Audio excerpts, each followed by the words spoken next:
60 days का challenge है हमारी ग्रामर समझने का, जिसमें आज डे 2 है, जिसमें हम प्रोनाउन समझेंगे।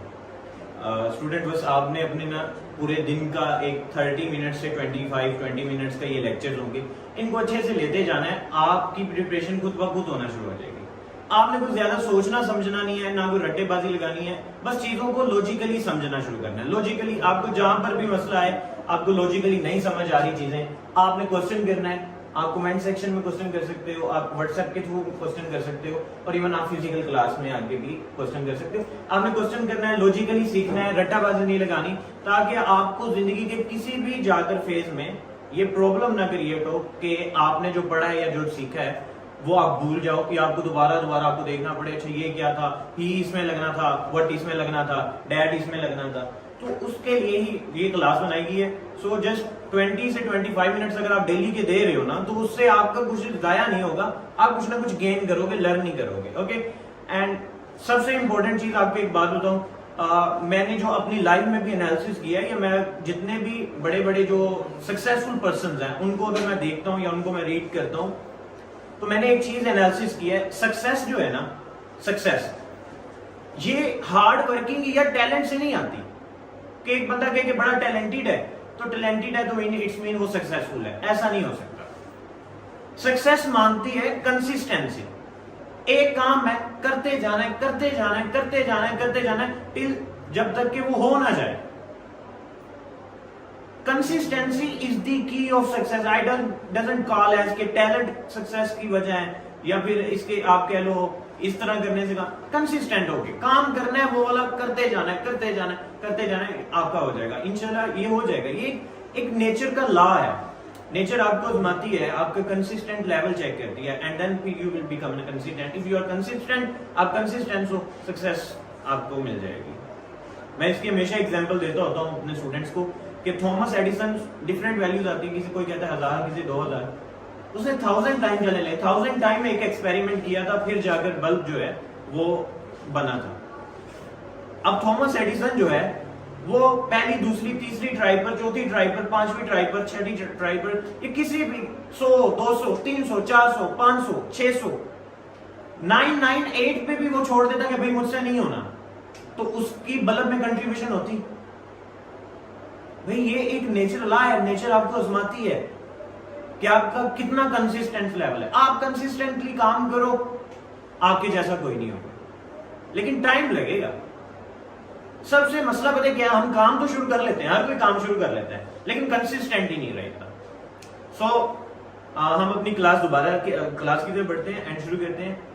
कंसिस्टेंट रहना मेरा बेटा, फोकस करना है, दिल नहीं छोड़ना। गर्मी में आ रहे हैं, मुश्किल हो रही है, नींद का टाइम है, I don't very well this all of this thing. इंसान क्योंकि माइंड सबसे पहले यही चीज कोई तरफ लेके जाता है। लेकिन आज के आपके 20 से 25 मिनट दिए हुए, मैं आपको गारंटीड कहता हूं कि अगर आप ये 60 डेज कंप्लीट करोगे ना, तो आप टीचर्स को कंपीट करोगे। आप अपने ही रिलेटिव्स में जो लोग प्रेजेंट है ना, उनकी उतनी अच्छी ग्रामर नहीं होगी जितनी आपकी अच्छी ग्रामर। मतलब आपने जुड़े रहना है साथ, ठीक है ना। कामयाब वही होता है जो ना चिलेस की तरह चिपक जाए और बस करता जाए और करता जाए। So now let's start our lecture. Pronoun क्या है? आज का हमारा टॉपिक है कि प्रोनाउन है क्या। प्रोनाउन आप ऐसे समझ लें कि प्रोनाउन एक निक नेम है जो कि आपके नाउन को रिप्लेस करेगा। अब आपके मन में सवाल उठ रहा होगा कि सर जी हमें क्या जरूरत पड़ी थी प्रोनाउन को लेके आने की, नाउन चल तो रहा था। जैसे कि एक मिसाल के तौर पर मैं एग्जांपल देता हूँ, मैं उस्मान से बात कर रहा हूँ, मैं कहता हूँ उस्मान बेटा आप बहुत अच्छे हो, उस्मान बेटा आपने येलो कलर की शर्ट डाली हुई है, उस्मान बेटा आप। अब मैं अगेन उस्मान रिप्रेजेंट कर रहा हूँ, that is too much ridiculous and even that ये एक कंफ्यूजन काज कर रहा है। अब ये एक दो दफा उस्मान सुन लेगा, तीसरी दफा सोचेगा क्या मेरे बारे में बात कर रहे हैं, that will be also going, और दैट इज नॉट गुड, और इवन दैट अगर चले और क्यों जरूरत पड़ी।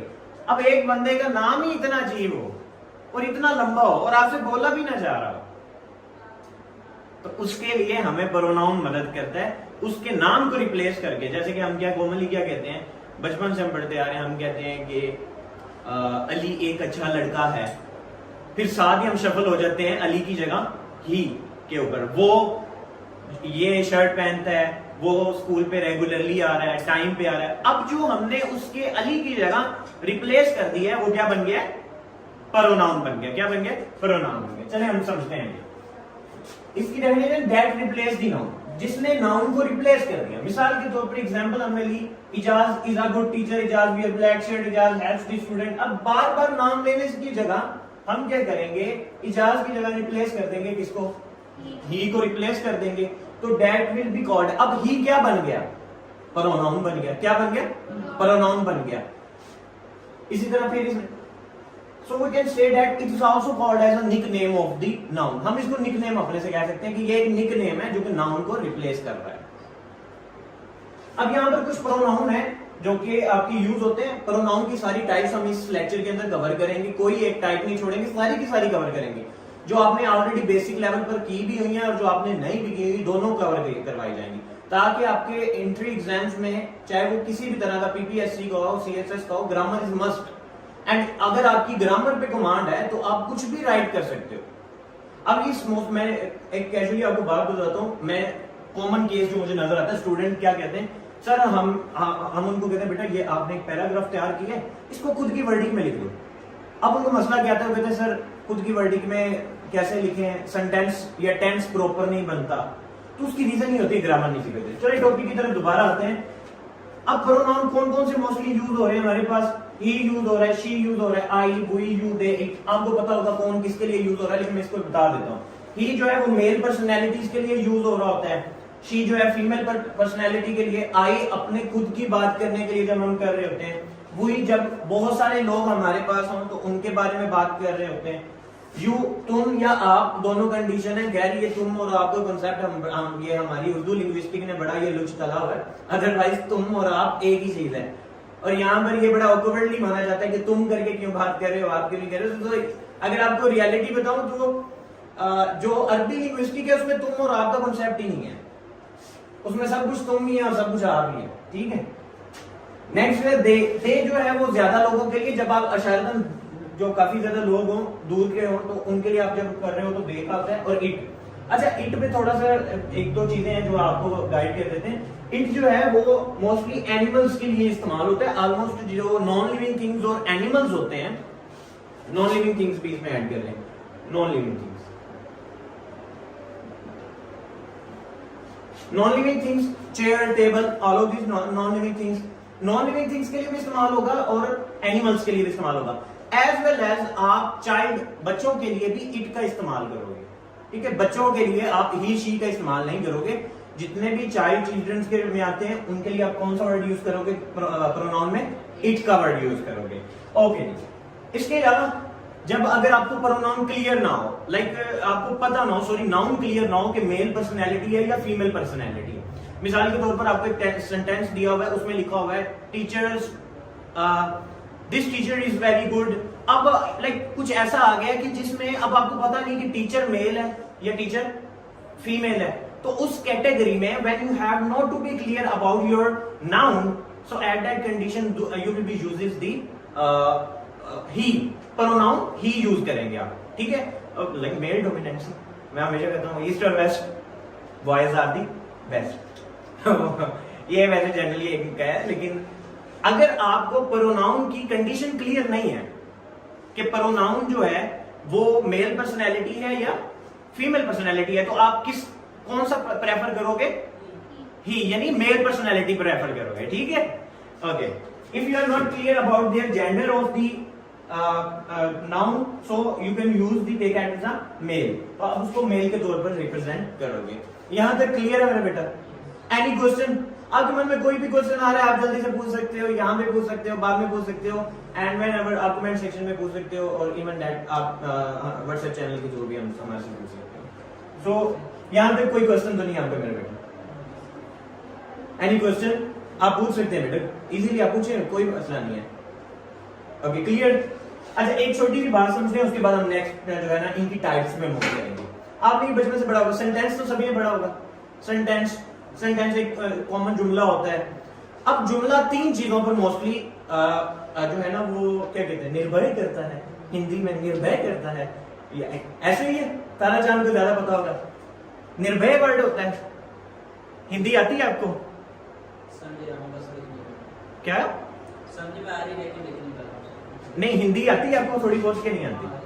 अच्छा चलिए ठीक है, ये हमारे पास एक कुछ हिंदी के भी स्टूडेंट हैं, तो ये तुम्हारे लिए बड़ी प्लस पॉइंट है, हमें सीखने को मिलेगा इनसे। ओके, सेंटेंस जो है वो कुछ चीजों पर निर्भर कर रहा होता है, डिपेंड कर रहा होता है। तो कौन सी तीन, बेसिक ज्यादातर जो तीन चीजों पर डिपेंड करता है, एक सब्जेक्ट, वर्ब और ऑब्जेक्ट। ये तो पता है ना आपको, तीन चीजों पे। अब सब्जेक्ट क्या होता है? सब्जेक्ट वो होता है जो काम कर रहा है, जिसको हम उर्दू में फाइल कहते हैं। और जो वर्ब है उसको हम कहते हैं फेल। फेल क्या होता है? काम। और जो हमारे पास जिस पर काम हो रहा है उसको हम कहते हैं मफऊल। मफऊल ये सिर्फ जिस पर काम हो रहा हो। ओके, तो सेंटेंस फाइल जो काम करने वाला है, काम करने वाला, काम करने वाला, काम करने वाला। और फेल जिस होता है काम, जो काम है। और इस पर हमारी आगे इस जो 60 डेज हमारे पास चैलेंज है, इसमें हम जो है वो वर्ब्स और सारी टाइप्स क्लियर करेंगे। अभी हम जो है वो ये पार्ट्स ऑफ स्पीच को लेके चल रहे हैं, फिर हम इसमें सारा कुछ करेंगे, एडजेक्टिव, वर्ब, क्लॉज, प्रोनाउन। तो बस आपने जुड़े रहना है double A science academy official के साथ। आपको सारे के सारे लेक्चर्स रिकॉर्डेड फॉर्म में भी मिल जाएंगे और फिजिकल क्लास में भी मिल जाएंगे। उस कैंडी में, कैंडी ऑब्जेक्ट है, इस पर काम हो रहा है मफूल। ये मैंने इसलिए बताया क्योंकि आगे हमारे इसी के ही प्रोनाउन की टाइप्स में समझने में आना है सब्जेक्टिव केस और ऑब्जेक्टिव केस। तो सेंटेंस की बेसिक तो आपको क्लियर होगी। सब्जेक्ट होता है, वर्ब होता है और ऑब्जेक्ट होता है। सब्जेक्ट क्या होता है? जो कि काम करने वाला है। और वर्ब क्या है? जो काम हो रहा है, जो काम हो रहा है। और मफऊल क्या है या ऑब्जेक्ट क्या है? जिस पर काम किया जाता है, जिस पर काम किया जाता है, काम करने वाला, काम और जिस पर काम होगा। तो ये तीन कैटेगरीज में हमारे पास आ जाते हैं। प्रोनाउन को हमने ऑलमोस्ट क्लियर कर लिया था, अब हम इसकी टाइप्स पे चलेंगे। और मुझे जहां तक लगता है टाइम काफी ज्यादा हो गया है, और हम जो है प्रोनाउन की इन टाइप्स को दो, पर्सनल प्रोनाउन को आज डिस्कस करेंगे और उसका पहला केस डिस्कस करेंगे। और बाकी की टाइप्स हम इंशाल्लाह नेक्स्ट लेक्चर जो होगा कल का, डे नंबर 3, उसमें क्लियर करेंगे। ठीक है, so come back to the topic, personal pronoun. अच्छा, पर्सनल प्रोनाउन मेरा नाम ही शो कर रहा है पर्सन को, जो कि किसको रिप्रेजेंट करेगा? पर्सन को, मेन पर्सनैलिटी को रिप्रेजेंट करेगा। वो कौन सा नाम प्रोनाउन बन जाएगा? पर्सनल प्रोनाउन बन जाएगा, जो मेन पर्सनैलिटी को रिप्रेजेंट कर रहा होगा। अब that show the specific person. अब यहाँ पे पर्सन को जरा समझिएगा, ये आपको आगे डायरेक्ट इनडायरेक्ट में भी काम आएंगे, इसीलिए इसको आज अच्छे से समझ लीजिएगा। और मैं बताऊंगा भी रीजन। आई और वही फर्स्ट पर्सन होता है, यू सेकंड पर्सन होता है, और थर्ड पर्सन जो है वो दे, ही, शी और इट थर्ड पर्सन होता है। अब जरा लॉजिक थोड़ा सा समझिएगा। आई और वी को ही क्यों फर्स्ट पर्सन कहा गया? देखो, जब भी मैं बात करूंगा, मैं कहूंगा कि ये मैंने कहा, सो मैं अपने बारे में कह रहा हूं। So firstly we will say my self, जो मैंने अपने आप को कहा है, ये मेरे बारे में बात है, तो मैं फर्स्ट पर्सन हूं जो कहने वाला हूं। या मैं कहूंगा या बहुत सारे मिलकर हम बैठे हुए बात करेंगे तो हम कहेंगे हमने कहा। ठीक है, तो ऐसे समझो कि बात जहां से निकली है। ठीक है, ऐसे ही होता है ना, या मैं अकेला बैठा हूं तो मैं कोई ना कोई बात छेड़ दूंगा, या बहुत सारे हम लोग बैठे हुए हैं तो कोई ना कोई गॉसिप निकाल देंगे। तो ये पहले पर्सन हो गए जिन्होंने बात निकाली है।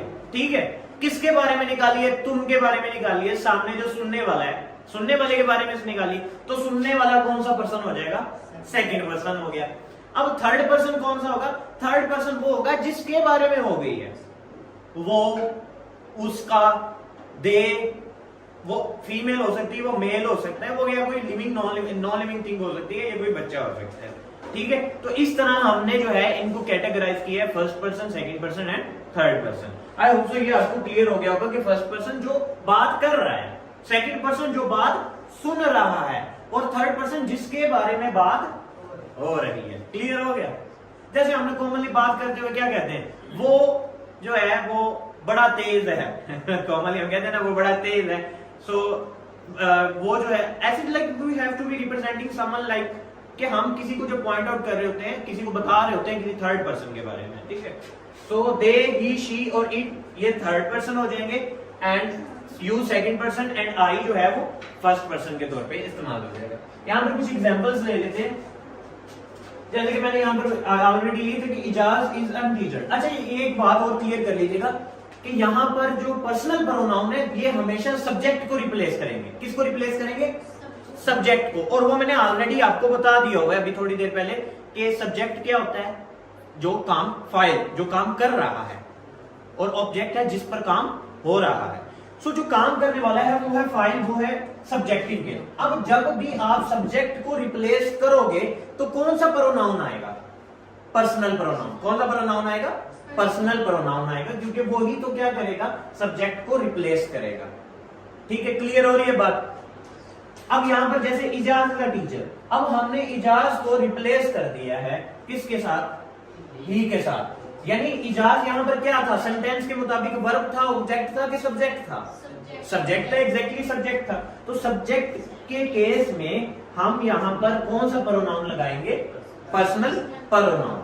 ठीक है, यहाँ पर थोड़ी सी एक एडवांस बात, ज्यादा नहीं मैं टच करूंगा क्योंकि इतना ज्यादा ग्रामेटिकली हमारे नई जितने भी एनटीएस होते हैं उनमें पूछा जाता है, बट फिर मैं उसको टच कर देता हूँ क्योंकि अक्सर ये इंटरनेशनल लेवल पे जितने भी एग्जाम्स होते हैं उनमें एक ये पूछी गई है बात, तो मैंने इसको क्लिक किया, तो that's why I will discuss in this topic now. थोड़ी सी बताऊंगा, ज्यादा आपको परेशानी नहीं होगी। अच्छा, पर्सनल में भी दो कैटेगरीज आ जाती है, पर्सनल और इम्पर्सनल। पर्सनल और इम्पर्सनल। पर्सनल तो आपको समझ आ गई, ये हमारे पास है। इसमें एक वर्ड है इट। इट कभी कभी अपने आप को इम्पर्सनल के तौर पे भी रिप्रेजेंट कर देता है। ठीक है, कैसे? ये मैं एक सेंटेंस लिखा होगा, it is I who doing this work. अब यहां पर देखो, इट इज आई, ये मैं था। अब इसे ना थोड़ा सा लॉजिकली समझिएगा, ये मैं था। अब बात किसके बारे में हो रही है? कौन कह रहा है? मैं कह रहा हूं। तो यहां पे सब्जेक्ट क्या होना चाहिए? आई ही होगा। एग्जैक्टली, इट नहीं होगा, आई ही सब्जेक्ट होगा। यहां पर आपकी जिम्मे में ये रहेगा कि सर ये भी तो सब्जेक्ट हो सकता है, इट भी तो यहां पर पर्सनल प्रोनाउन में ऐड हुआ है, लेकिन यहां पर ये इम्पर्सनल होगा। ये अपने आप को नहीं रिप्रेजेंट कर रहा है, ये किसको रिप्रेजेंट कर रहा है? आई को रिप्रेजेंट कर रहा है। That's why so in some cases, that's not अगर ज्यादा केसेस में नहीं, लेकिन कुछ कुछ केसेस में अगर इस तरह का सेंटेंस है तो उसकी नौइयत को देखते हुए आपने ये भी देखना है कि ये किसी चीज को रिप्रेजेंट तो नहीं कर रहा, यहां पर ये खुद को रिप्रेजेंट नहीं करने आया, ये किसी और चीज को रिप्रेजेंट करने आया। तो यहां पर आई जो है वो पर्सनल प्रोनाउन है और इट क्या है?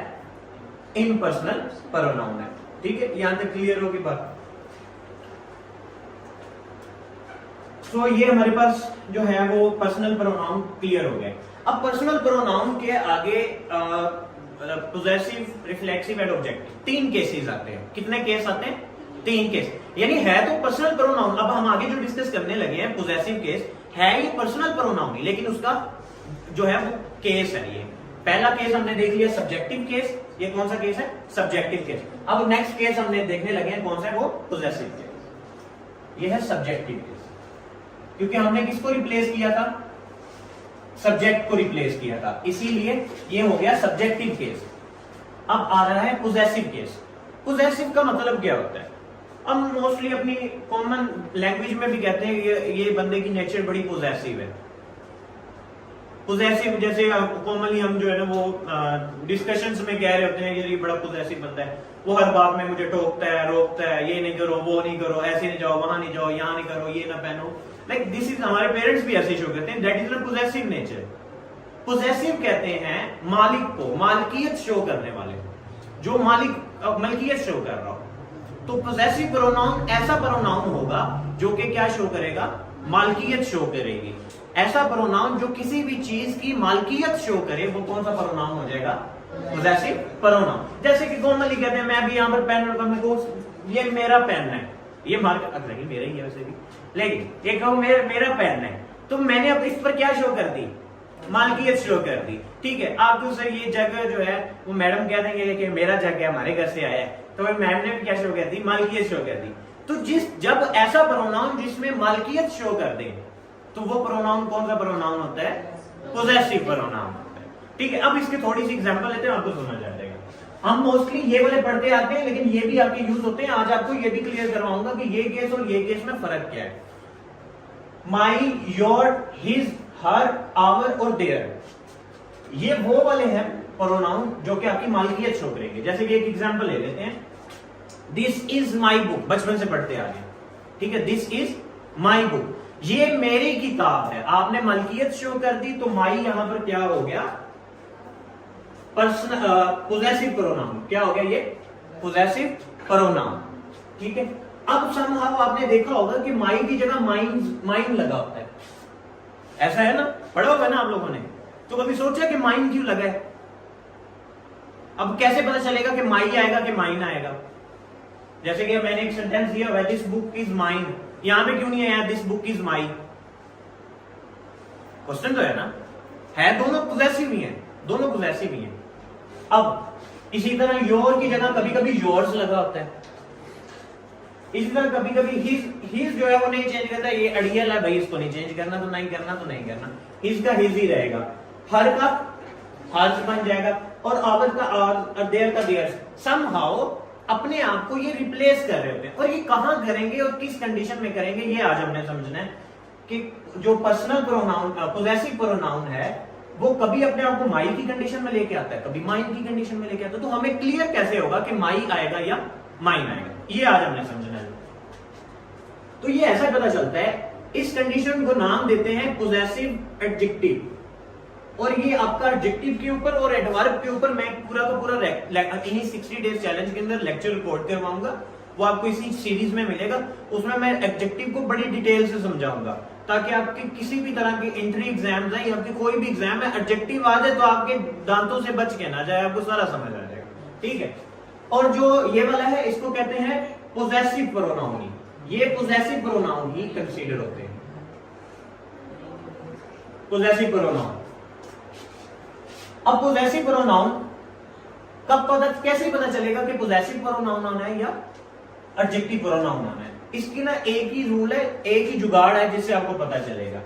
आपने देखना है कि अगर आपके नाउन से पहले प्रोनाउन लग रहा है, वो प्रोनाउन की टाइप ही है ना, मतलब पोजेसिव प्रोनाउन आपके नाउन से पहले लग रहा है तो फिर आपके ये वाले यूज होंगे, पोजेसिव एडजेक्टिव यूज होंगे अगर वो नाउन से पहले लग रहा है, ठीक है। और अगर वो नाउन के बाद लग रहा है तो वो फिर कौन सा लगेगा, पोजेसिव प्रोनाउन। ये है पोजेसिव एडजेक्टिव, ये है पोजेसिव प्रोनाउन। अब मेरा एग्जांपल देखिएगा, दिस इज माई बुक। अब इसमें नाउन क्या है, बुक मैंने आपको फर्स्ट लेक्चर के अगर आपने नहीं लिया होगा तो वो आप ऑलरेडी सीरीज में ले सकते हैं। नाउन पे डिटेल लेक्चर आपको मिल जाएगा, उसमें उसकी टाइप को भी क्लियर किया होगा।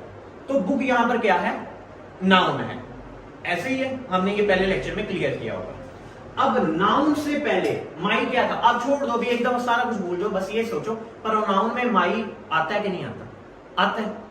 और बुक क्या है, नाउन। तो ये कौन सा है, पोजेसिव एडजेक्टिव। अब यहां पर माइन नहीं लग सकता क्योंकि ये नाउन से पहले आया है। दूसरी कंडीशन में चले जाते हैं, अब दिस बुक इज माइन। अब यहां पे नाउन को क्या है, बुक, एग्जैक्टली बुक ही है, नाउन के बुक। अब बुक के बाद आया है हमारे पास प्रोनाउन, बुक के बाद यानी नाउन के बाद प्रोनाउन आया है, तो इस कंडीशन में हम पुट करेंगे पोजेसिव प्रोनाउन, ये वाले। ये है पोजेसिव एडजेक्टिव, ये है पोजेसिव प्रोनाउन। अब समझ आया कि माइन कब लगेगा, अगर आपका नाउन पहले आ जाए और प्रोनाउन बाद में आए तो फिर जाएगा पोजेसिव प्रोनाउन माइन, आवर्स वगैरह के ऊपर। और अगर आपका नाउन बाद में आए और प्रोनाउन पहले आ जाए तो फिर आपकी कंडीशन लगेगी पोजेसिव एडजेक्टिव के ऊपर। यहां तक बेटा आप सबको क्लियर है? अगर फर्दर आपके जहन में कोई भी क्वेश्चन हो आप नेक्स्ट क्लास में पूछ सकते हैं। अगर कोई भी यूट्यूब या अदर चैनल्स के थ्रू देख रहा है तो कमेंट सेक्शन में और व्हाट्सएप चैनल के थ्रू या इंस्टा पर भी हमें जो है वो क्वेश्चन पूछ सकते हैं। आप सबके सब क्वेश्चंस को आंसर दिया जाएगा।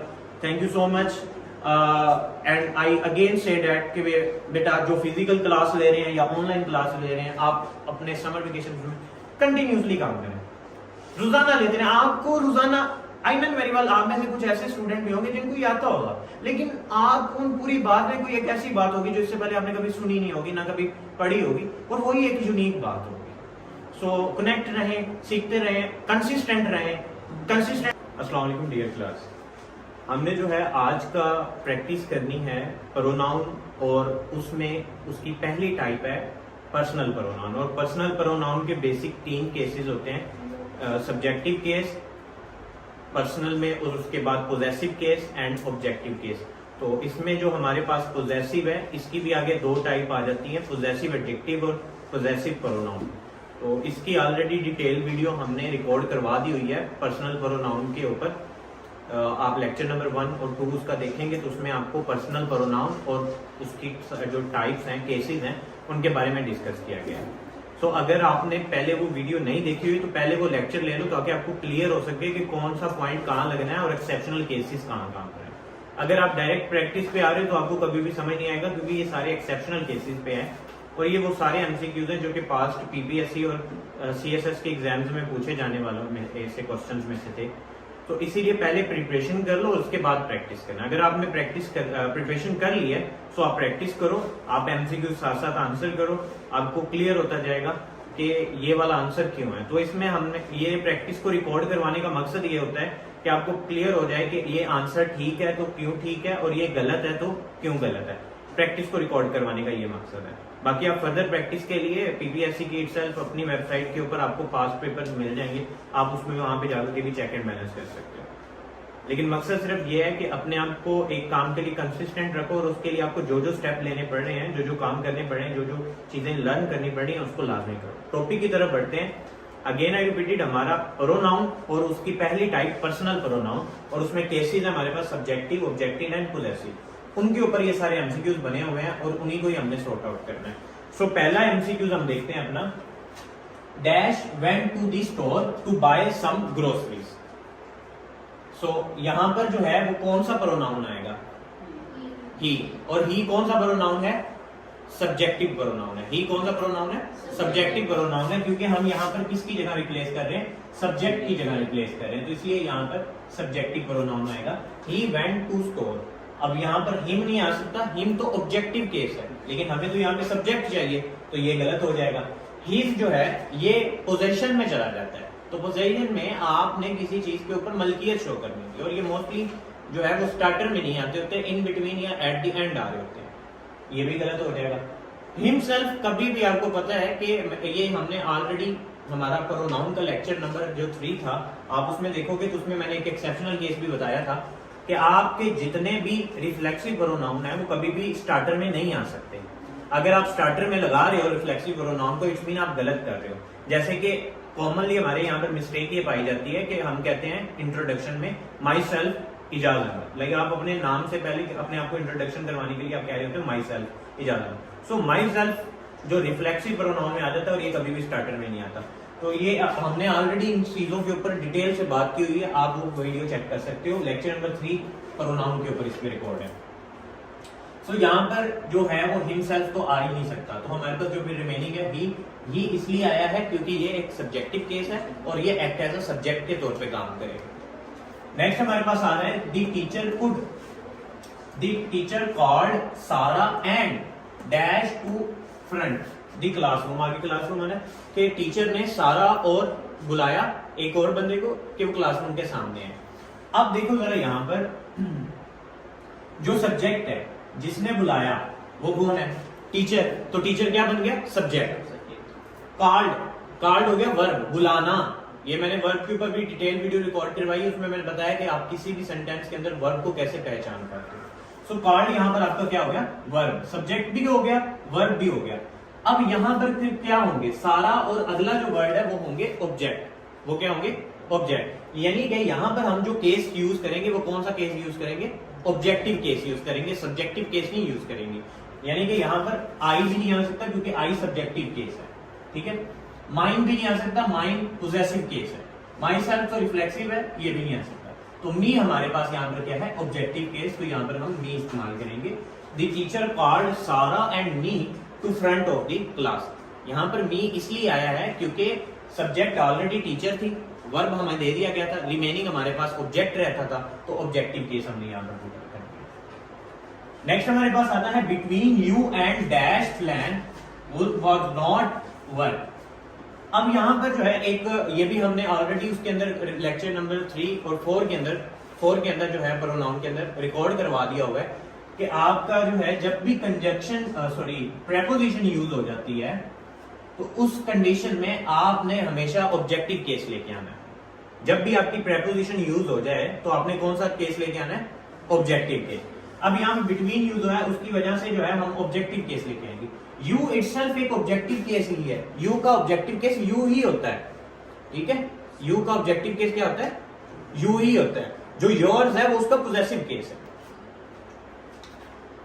सो बिटवीन यू एंड, अब यहां पर ऑब्जेक्टिव केस लेके आएंगे, ये भी सब्जेक्टिव केस है, ये भी सब्जेक्टिव केस है, ये भी सब्जेक्टिव केस है। मी हमारे पास ऑब्जेक्टिव केस है, तो हम यहां पर क्या यूज करेंगे? Between you and me plans was not work. Next हमारे पास आता है डैश एंड माई। अब यहां पर देखें तो यहां पर हमें सब्जेक्ट के तौर पे रिक्वायर्ड है। जब हमें सब्जेक्ट के तौर पे रिक्वायर्ड होता है तो उस कंडीशन में हमने सब्जेक्टिव केस लगाना होता है। ये है ऑब्जेक्टिव केस, ये है हमारे पास पोजेसिव केस, ये हमारे पास है सब्जेक्टिव केस और ये रिफ्लेक्सिव केस। तो हमें सब्जेक्ट के तौर पे चाहिए तो हम सब्जेक्टिव केस को मार्क करेंगे। क्लियर हो गया ये पॉइंट? नेक्स्ट है the principal rewarded dash for hard work, ठीक है। सो द प्रिंसिपल रिवार्डेड, अब प्रिंसिपल ने रिवार्ड दिया, सो प्रिंसिपल यहां पर क्या हो गया? सब्जेक्ट। रिवार्ड क्या हो गया यहां पर? वर्ब। अब इनके बाद क्या आएगा? ऑब्जेक्ट, एग्जैक्टली ऑब्जेक्ट आएगा। सो यहां पर हम कौन सा केस यूज करेंगे? Objective case. कौन सा केस यूज करेंगे? क्योंकि हमने किसकी रिप्लेस पे लेके आ रहे हैं? ऑब्जेक्ट की। जब हम सब्जेक्ट की जगह लेके आते हैं तो सब्जेक्टिव केस, जब ऑब्जेक्ट की जगह लेके आते हैं तो ऑब्जेक्टिव केस। तो यहां पर हमारे पास वही जो है ये सब्जेक्टिव केस है, नहीं आएगा हमारे पास। आवर पोजेसिव केस है, पोजेसिव, ये पोजेसिव एडजेक्टिव में चला जाता है और ये पोजेसिव प्रोनाउन में चला जाता है। इसके ऊपर भी डिटेल वीडियो रिकॉर्ड है कि कैसे पता चलता है कि पोजेसिव एडजेक्टिव और पोजेसिव प्रोनाउन क्या है, वो भी आप ऑलरेडी एक वीडियो रिकॉर्ड है इसके ऊपर, आप देख सकते हैं प्रोनाउन की। सो हमारे पास ऑब्जेक्टिव केस अस आता है, तो हम यहाँ पर क्या करेंगे? Us. The principal rewarded us for hard work. Next है the jacket is mine, is it dash. अब यहां पर क्या आएगा? यहां पर पोजीशन शो कर रहा है कि ये जो जैकेट पहनी हुई है ये मेरी है, ठीक है। ये जो जैकेट पहनी हुई है ये मेरी है। अब यहां पर आपने पोजेशन केस लगाना है और पोजेशन में भी दो तरह के आते हैं, एडजेक्टिव और पोजेशन प्रोनाउन। अब कौन सा आएगा और कैसे पता चलेगा आपको, ये आपने देखना है। इसके लिए भी मैंने वीडियो में बताया हुआ है आपको कि ऑलरेडी हमने पोजेशन केस के ऊपर पूरी एक वीडियो रिकॉर्ड करवाई हुई है प्रोनाउन की। कि अगर आपके सेंटेंस के आखिर पे आपने देखना है कि जहां पर आपने वो पुट करना है, यानी कि आपने जो पोजेसिव केस पुट करना है उसके बाद अगर नाउन आ रहा है या नाउन की जरूरत पड़ रही है तो वो फिर आएगा पोजेसिव एडजेक्टिव। अगर उसके बाद नाउन नहीं आ रहा और उसकी जरूरत नहीं पड़ रही तो आपका आएगा पोजेसिव प्रोनाउन। यहां पर मैं कुछ लिख देता हूं, आपको क्लियर हो जाएगा। जैसे कि जो माई है पोजेसिव एडजेक्टिव की मैं यहां पर लिख देता हूं, हिज का हिज ही रहता है यहां पर, इसका माइन आ जाएगा। ये पोजेसिव प्रोनाउन इधर लिख रहा है। आवर्स और आवर्स, आवर्स पोजेसिव प्रोनाउन है। इसी तरह देयर और यहां पर देयर्स, ठीक है। इट्स का इट्स ही यहां पर रहेगा, इसमें आगे फर्दर कोई चेंजिंग नहीं है। अब यहां पर एक चीज देखने वाली है, जो पोजेसिव एडजेक्टिव है वो होते हैं माई, हिज, आवर, देयर, और पोजेशन प्रोनाउन जो होते हैं उसमें माइन, हिज, आवर्स और देयर्स एस साथ लग रहा होता है। पोजेसिव एडजेक्टिव में नाउन की आखिर में जरूरत पड़ती है, लेकिन पोजेसिव प्रोनाउन को अपनी आगे फर्दर बात को कंप्लीट करने के लिए किसी नाउन की जरूरत नहीं पड़ती। अब आप इस सेंटेंस में जरा देखो कि इज इट डैश, तो यहां पर कोई नाउन की जरूरत पड़ी है आपको आगे फर्दर बात करने के लिए, तो यहां पे कौन सा आएगा? Possession pronoun, possessive pronoun. यहां पे पोजेसिव प्रोनाउन ऐड होगा, पोजेसिव एडजेक्टिव नहीं होगा, क्योंकि पोजेसिव एडजेक्टिव होता तो यहां पर कोई ना कोई नाउन ऐड होना चाहिए। तो यहां पर पोजेसिव एडजेक्टिव हमारे पास है योर्स। अब आपके ध्यान में आएगा कि ये वाला यूज क्यों नहीं किया, ये वाला चूज क्यों नहीं किया, ये भी जो योर्स था, लेकिन इसकी रीजन ये है कि ये जो योर्स होता है ये इस साइन की वजह से इसका मतलब होता है योर इज, ठीक है, जैसे कि अक्सर हम इस तरह लगा देते हैं, तो इसका मतलब होता है आई एम, ठीक है। सो ये है योर इज, ये तो बिल्कुल ही नहीं ना बनता। सो ये हमारे पास सब्जेक्टिव केस में चला जाता है, और ये हमारे पास पोजेसिव एडजेक्टिव में चला जाता है, और ये पोजेसिव प्रोनाउन। सो हम पोजेसिव प्रोनाउन यूज करेंगे क्योंकि इसके आगे नाउन नहीं है। नेक्स्ट है there is dash car parked outside. अब there is dash car parked outside इसमें सारे इधर ही बेच के जाने। So the jacket is not mine, it is yours. Yours इसलिए लगा है क्योंकि इसके आगे कोई नाउन नहीं था, तो हमने पोजेसिव प्रोनाउन को ही चूज किया है, पोजेसिव एडजेक्टिव को चूज नहीं किया। उसके बाद नेक्स्ट है that is dash car parked outside. अब यहां पर जरा देखिएगा कि हमारे उस वर्ड के जो हमने यहाँ पे प्रोनाउन यूज करना है, उसके बाद आपको कार दिया गया, और कार क्या है? नाउन है। सो जिसको रिक्वायर्ड हो जाए नाउन की, तो वो आपका क्या हो जाता है? पोजेसिव एडजेक्टिव हो जाता है। तो पोजेसिव एडजेक्टिव में आपको ये वर्ड है, आप देख लें यहाँ पर कौन से वाला इसमें फिट इन होता है, देयर। देयर्स भी नहीं आ सकता क्योंकि ये होता है पोजेसिव प्रोनाउन। देम नहीं हो सकता क्योंकि ये उसमें चला जाता है ऑब्जेक्टिव केस में, और देम सेल्फ रिफ्लेक्सिव केस में। तो ये सारे गलत हो जाएंगे आपके, और आपका देयर ठीक हो जाएगा। यहाँ पे देयर आ जाएगा।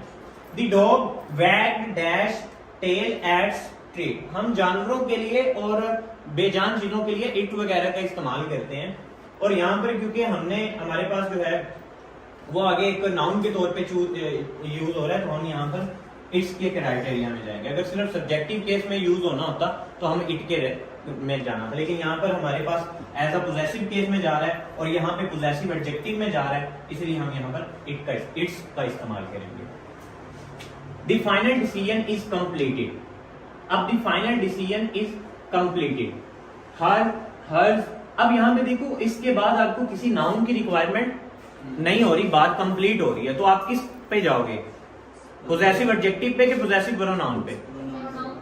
पोजेसिव प्रोनाउन के ऊपर। तो पोजेसिव प्रोनाउन में आपका क्या आएगा यहाँ पर? हर्स, ठीक है। I forget my pen, can I borrow dash. So अब यहाँ पे देखिए, तो आई बोरो। अब बोरो के बाद नेक्स्ट हमारे पास जो है वो कोई भी नाउन आगे यूज नहीं हो रहा, तो आप इसमें भी जो है वो पोजेसिव प्रोनाउन पे जाओगे, तो ये यहाँ पे आ जाएगा yours. Please pass this salad to dash. अब यहाँ पर टू जो है ये प्रेपोजिशन के तौर पे यूज हो रहा है। सो प्रेपोजिशन के बाद हमेशा हम ऑब्जेक्टिव केस यूज करते हैं, तो यहाँ पे ऑब्जेक्टिव केस कौन सा है हमारे पास? हर। शी सब्जेक्टिव केस है, हर पोजेसिव केस है, हर सेल्फ रिफ्लेक्सिव केस है, इसलिए ये भी गलत है, ये भी और ये भी। हर हमारा ऑब्जेक्टिव केस में आ जाता है। They bought a beautiful gift for. अब they bought a beautiful gift for यहाँ पर हमारे पास फिर एक्ट एज अ प्रेपोजिशन के तौर पे आएगा, और प्रेपोजिशन के बाद आप ऑब्जेक्टिव केस यूज करोगे, तो यहाँ पे ऑब्जेक्टिव केस आपके पास क्या आएगा? अस। सो वही सब्जेक्टिव केस है, आवर हमारा पोजेसिव केस है, ये भी पोजेसिव केस है, ये पोजेसिव प्रोनाउन है, और ये पोजेसिव एडजेक्टिव है। तो ये गलत है सारे, आपके पास अस आएगा क्योंकि प्रेपोजिशन के पास आपने जो है वो क्या लगाना होता है? ऑब्जेक्टिव केस लगाना होता है। Everyone came to the party except. यहाँ पे जो एक्सेप्ट है ये भी प्रेपोजिशन के तौर पे काम करेगा, और प्रेपोजिशन के बाद कौन सा केस लगता है? Objective case. कौन सा केस लगता है? और यहाँ पे आंसर कौन सा होगा सही पे? हिम होगा। एग्जैक्टली यहाँ पर आपका हिम ठीक होगा। Are you planning to travel with. अब यहाँ पर हमारे पास जो विद है ये भी आपका प्रेपोजिशन के तौर पे यूज हुआ होगा, वो है। सो प्रेपोजिशन के साथ आपका ऑब्जेक्टिव केस आ गया। The secret is strictly between Jessica. अब ये बिटवीन भी यहाँ पर आपका प्रेपोजिशन है, सो आपका ऑब्जेक्टिव केस आएगा, और वो क्या आपका? हिम आएगा। आपने कीवर्ड्स को फाइंड आउट करना होता है, आपके सेंटेंस के अंदर वो कीवर्ड होता है जो आपको इंश्योर करना होता है कि यहाँ पे आपका कौन सा लगना है। आप ये नहीं कह सकते कि अपनी 6th 10th की बुनियाद पे इसको सही कर दो, गलत कर दो, वो हमेशा गलत ही होगा भाई, बट लिटिल बिट चांस कि आपका ठीक हो जाए, अदरवाइज वो गलत ही होगा। नेक्स्ट हम 16 की तरफ आगे बढ़ेंगे। नेक्स्ट हमारे पास 16 वाला आता है dash love to playing puller on weekend. अच्छा, यहाँ पे जो है वो आपका यहाँ पे प्रोनाउन कौन सा आएगा? सब्जेक्टिव प्रोनाउन आएगा। तो सब्जेक्टिव प्रोनाउन आपका क्या है? यहाँ पे दे है। देम ऑब्जेक्टिव है, देयर और दे ये पोजेसिव केस में चले जाएंगे, और ये ऑब्जेक्टिव में। तो इसीलिए यहाँ पे हमें सब्जेक्ट की रिप्लेस पे चाहिए तो सब्जेक्टिव प्रोनाउन आएगा। डोंट वरी अबाउट, अब यहाँ पे अबाउट आ गया, तो अब अबाउट क्या है, प्रेपोजिशन है, प्रेपोजिशन के बाद आपका क्या आएगा, ऑब्जेक्टिव केस आएगा। तो ऑब्जेक्टिव केस हमारे पास क्या है, अस है। The computer lost dash internet connection. अब यहाँ पे कंप्यूटर जो है, क्योंकि ये एक मैंने आपको बताया कि जो नॉन लिविंग थिंग्स और आपके पास जानवरों के लिए इट के लिए वर्ड यूज होता है, तो यहाँ पर आपका कंप्यूटर तो आ गया, लॉस्ट अब कंप्यूटर ने खुद की, यानी यहाँ पर जो खुद है यानी कि पोजेसिव केस में चला जाएगा। तो पोजेसिव में आप क्या यूज करोगे, इट्स। ये वाला ठीक ही नहीं है, सिरे से बिल्कुल नहीं ठीक है, क्योंकि कभी भी साइन पहले आता होता है, बाद में तो आता नहीं है, तो वैसे ही गलत है ये वाला। इट और यहाँ पे इट ही जगह हुआ है, तो ये हमारे सब्जेक्टिव केस में चले जाते हैं, इसलिए हमने क्योंकि यहाँ पे पोजेसिव केस में जाना है तो इट्स का यूज करेंगे। The house belong to them, it is. अब यहाँ पे देखें तो इसके बाद आपने जो ये घर है ये उसका है, यानी कि उसकी यानी कि मलकियत को शो कर रहा है। पोजेसिव केस में जाएंगे, पोजेसिव में एडजेक्टिव में जाना है या पोजेसिव में प्रोनाउन में जाना है, ये डिपेंड करेगा कि उसके बाद नाउन यूज हुआ है कि नहीं हुआ। अगर नाउन नहीं यूज हुआ तो पोजेसिव प्रोनाउन पे चलेंगे, अगर नाउन यूज हुआ होता तो फिर आपका क्या हो जाना था, पोजेसिव एडजेक्टिव यूज हो जाना था, फिर देयर आ जाना था। Jessica told dash a very funny joke. Jessica ने फनी जोक, अब यहां पर देखें तो Jessica told a very funny joke, so subject आ गया, वर्ब आ गया, सो यहां पर आपने ऑब्जेक्टिव केस लगा देना है, मी आ गया, ठीक है, सब्जेक्ट वर्ब और फिर ऑब्जेक्ट, यहां पे ऑब्जेक्टिव केस आ गया। इट वाज डैश, अब यहां पर जो इट वाज है ये लिंक्ड वर्ब है, सो लिंक्ड वर्ब आपके ना सब्जेक्ट होते हैं, ना वर्ब होते हैं, ना ऑब्जेक्ट होते हैं, यानी कि ये बस एक बात को कंप्लीट करने के लिए आते हैं, तो इनके बाद हमेशा सब्जेक्टिव केस ही लगना होता है। तो यहाँ पे सब्जेक्टिव केस है ही, तो ही आएगा, it was he who knocked at the door. If anyone calls, जब अगर कोई कॉल करे, tell dash I will be back. So tell यहां पर देखें तो हमारे पास है टेल, टेल क्या है, बताना, वर्ब है, तो वर्ब के बाद क्या आता है आपका, ऑब्जेक्ट, वर्ब के बाद क्या आता है, ऑब्जेक्ट। सो यहां पर क्या आ जाएगा, ऑब्जेक्टिव केस आ जाएगा, ऑब्जेक्ट की जगह तो ये आ जाएगा, देम आ जाएगा। So if anyone calls tell them I will be back, ठीक है। तो ये यहां पर हमारे पास ये एमसीक्यू में कॉल हिम आएगा, ये देयर है, there. So call tell him I will be back, क्योंकि ये ऑब्जेक्टिव केस में आएगा, वर्ब है, वर्ब के बाद ऑब्जेक्ट आना है, तो ऑब्जेक्टिव केस में हमारे पास हिम का यूज होगा। Neither or nor, neither Mark nor dash attended the meeting, उनमें से किसी ने की। अब neither और nor का जब भी वर्ड आता है तो उसके बाद हमारा सब्जेक्टिव केस लगता है, तो यहाँ पर सब्जेक्टिव केस आई है, तो यहाँ पर हमारे पास आई आएगा। The manager thanked dash both of these, अब मैनेजर सब्जेक्ट, थैंक्स वर्ब और इनके बाद क्या आएगा, ऑब्जेक्ट, तो ऑब्जेक्टिव केस यहाँ पर आएगा हमारे पास अस। ये अगर आपको अभी भी इनमें कंफ्यूजन हो रही है ना, तो सबसे पहले एक दफा वो टेबल देख लें जिनमें इनके केसेस को लिखा गया है, वो हमारी वीडियो में भी अवेलेबल हैं, तो उन टेबल को एक दफा देख लो कि सब्जेक्टिव केस में कौन से आ रहे हैं, ऑब्जेक्टिव में कौन से आ रहे हैं और पोजेसिव में कौन से आ रहे हैं। वरना आप इसी में कंफ्यूजन में, अगर अभी भी आपको कंफ्यूजन हो रही है तो उसकी सिर्फ एक ही रीजन है कि आपने अभी वो टेबल नहीं देखा कि उसमें सब्जेक्टिव केस में कौन से फॉल करते हैं, ऑब्जेक्टिव में और पोजेसिव में कौन से फॉल करते हैं। हर परफॉर्मेंस वाज ग्रेट बट, अब बट यहाँ पर क्या आ गया, प्रेपोजिशन, तो प्रेपोजिशन के बाद ऑब्जेक्टिव केस आएगा, तो वो हमारा क्या है, मी। यहाँ पे आपने कीवर्ड्स को देखना है, अगर आपको कीवर्ड्स कोई मिल रहा है ऐसा, तो फौरन से आपने उसी के मुताबिक अपने जो है वो आंसर करना है। My sister is much taller than, अच्छा ये याद रखिएगा, जब भी चीजों को कंपैरिजन किया जा रहा होता है तो उस कंडीशन में आपका सब्जेक्टिव केस ही यूज होता है। जब दो चीजों को कंपेयर किया जा रहा होता है तो आपका क्या रहेगा, सब्जेक्टिव केस ही रहेगा, तो वो यहाँ पर आई है, सब्जेक्टिव केस। आई एप्रिशिएटेड डैश हेल्पिंग मी, अब इसमें समझिएगा जरा थोड़ा सा, आपका यहाँ पर जो हेल्पिंग है वो वर्ब नहीं है, वो आपका जेरेंड है। जेरेंड की टॉपिक के ऊपर भी मैंने वीडियो रिकॉर्ड करवाई हुई है। जेरेंड होता है कि नाउन के साथ अगर आईएनजी लग जाए तो वो आपका जेरेंड कहलाता है। अब इस जेरेंड के पहले हमेशा आपका सब्जेक्टिव केस लगेगा, तो सब्जेक्टिव केस आपका क्या है, he. I appreciated he helping me more last weekend. If you need a partner, it is dash who will help you. अब यहाँ पे if you needed a partner, it is, अब यहाँ पे it is आपका क्या आएगा, मैंने बताया था आपका it is और it was act as a linked verb होंगे, तो उनके बाद आपका सब्जेक्टिव केस ही लगेगा, तो यहाँ पे आपका सब्जेक्टिव केस क्या है, I, तो I आ जाएगा। The company give the awarded to यहाँ पर प्रेपोजिशन आ गया, तो प्रेपोजिशन के बाद आपका सब्जेक्टिव ऑब्जेक्टिव केस लगता है, तो ये डब्ल्यू फैमिली में जो हु एवर है ये आपका act as a objective case के तौर पे काम करता है, इसलिए यहाँ पर हम जो है हु एवर यूज करेंगे। Dash citizen must stand up for our rights, so यहाँ पे हमारे पास स्टार्टिंग में यूज होगा सब्जेक्टिव केस होगा। अब यहाँ पे ज़हन में आएगा कि सर ये क्या, ये तो सिटीजन भी है, तो इसको आपने जज करना है, तो आप सिटीजन को एक दफा बगैर सिटीजन के भी इसको कंप्लीट करके देखो। We must stand up for our rights, बिल्कुल अच्छी सेंस बन रही है। Us stand up for our rights कोई सेंस नहीं बन रही। Our stand up, our must stand up कोई सेंस नहीं बन रही। लेकिन जो हमारे सब्जेक्टिव केस ही वैसे भी यहाँ पर यूज होगा, तो यहाँ पे हम यूज करेंगे we citizen must stand up for our rights. तो इस तरह हमारी ये 30 एमसीक्यूज क्लियर होते हैं। ये 30 प्रैक्टिस, अब इन लाजमी नहीं कि ये 30 जो आपको करवाए गए हैं, आप कोई भी इंटर एग्जाम दे रहे हो तो उन्हीं के अंदर ही हैं, लेकिन हमने इनको इसलिए चूज किया है क्योंकि मोस्ट ऑफ द केसेस में हमारे पास जो इंटर एग्जाम्स में आ रहे होते हैं वो इन्हीं के ही प्रोपोर्शंस में आ रहे होते हैं, इन्हीं के रेलिवेंट आ रहे होते हैं, तो इसीलिए हमने इनको चूजअप किया। लेकिन आप फर्दर अपनी प्रैक्टिसिंग के लिए गूगल से और मुख्तलिफ जो है वो आप टूल्स का इस्तेमाल करके और एमसीक्यूज को लाजमी एक्सट्रैक्ट करें और उनकी प्रैक्टिसिंग करें और उनमें एक्सेप्शनल केस को नोट करें। रट्टा मार के अगर आप याद करेंगे तो कितने ही याद कर लेंगे, लेकिन उसमें फिर आपको जाके एक्सेप्शनल केस में जाके आपके लिए गलती क्रिएट होगी। सो इंग्लिश को सीखें बिल्कुल मैथ की तरह, एल्गोरिथम की तरह, तो फिर आपको कभी भी मुश्किल नहीं क्रिएट होगी। Thank you so much, and if you get it knowledge from this video and you can like this video and share with your friends. Thank you so much and Allah Hafiz.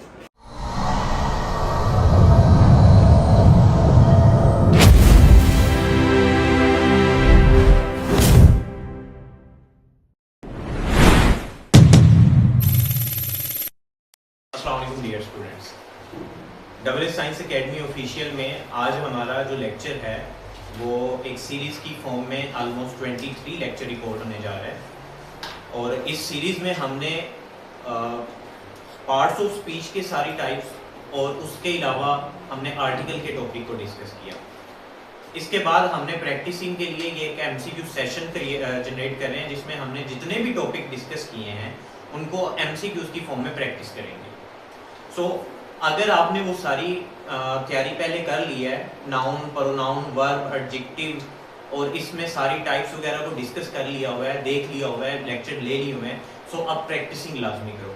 So practising के लिए हमने physical class में भी और इसी को ही recording में इसलिए लेके आ रहे हैं ताकि आप सब स्टूडेंट जो है वो इससे जो है वो लर्न कर सको, देख सको कि कौन कौन से एक्सेप्शनल केसेस हमारे कॉम्पिटिटिव एग्जाम्स के अंदर आ रहे हैं और किस तरह के एमसीक्यूज बन के आते हैं और उनमें क्या क्लू होता है, कौन सा पॉइंट होता है जिसको देखना पड़ता है, तो उससे आपको क्लियर हो जाएगा कि आपने जो है वो प्रिपरेशन किस लेवल पे करनी है। इसका मकसद ये नहीं कि यही 30 एमसीक्यूज आपको उठा के जो है वो कोई भी कॉम्पिटिटिव एग्जाम नहीं आएंगे। ये सिर्फ एक जनरल प्रैक्टिसिंग होती है जिसका मकसद ये होता है कि आपको आइडिया हो जाए कि हमें किस लेवल के एमसीक्यूज आते हैं और हमने उनको कैसे टैकल करना है।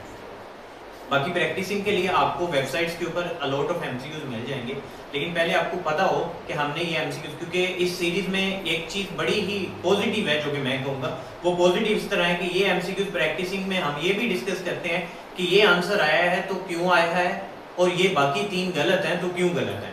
इससे आइडिया हो जाता है हमें कि गलत होने वाले और सही होने वाले पे क्या रीजनिंग थी। जब तक इंसान रीजन के साथ, मैंने जब ये सेशन शुरू किया था मैंने फर्स्ट डे ये बात क्लियर की थी कि अगर आप रीजन के साथ नहीं पढ़ रहे हो, इंग्लिश ग्रामर को एक एल्गोरिथम की तरह नहीं समझ रहे हो ना, तो आप कितना ही रट्टा लगा लोगे।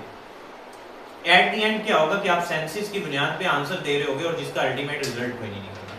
तो इसीलिए इंग्लिश को लर्न करो डबल साइंस एकेडमी ऑफिशियल के साथ और इस तरह लर्न करो कि आपको वाकई ही पता चले कि आपने क्या सीखा है।